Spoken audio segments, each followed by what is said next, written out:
Hello guys, today we work with a worksheet, trabajamos en nuestra libreta with our notebook.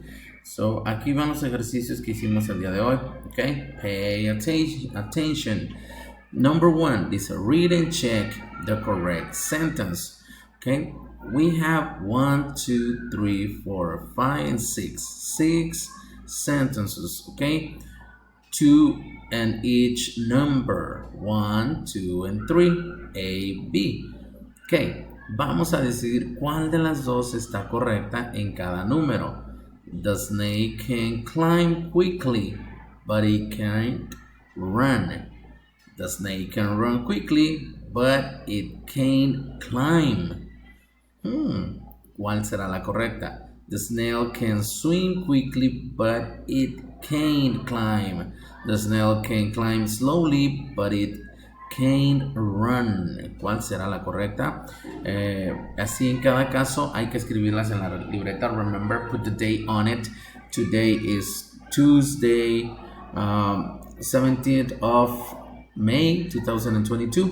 Y vamos a escribir todas estas oraciones para decidir cuál es la correcta. Okay, la que ustedes creen que es correcta le ponemos un check mark, una palomita. Okay, next activity. Activity number 2, look, match, and write.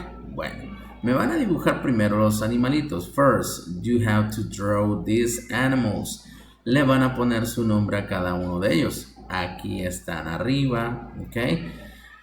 Después, the fruits. Me van a dibujar las frutas y van a poner ahí. They like. Ok. ¿Cuál es el nombre? Apples, ¿verdad? Y luego ya lo van a unir a qué animalito le gustaban las apples. They like, ¿cómo se llaman? Bananas. ¿A quién le gustaba? Al elephant, al snake o al snail. Y por último, they like mice. Los ratoncitos esos, mice. Bueno, ponen el nombre y luego lo unen con el animal que le gusten estos mice.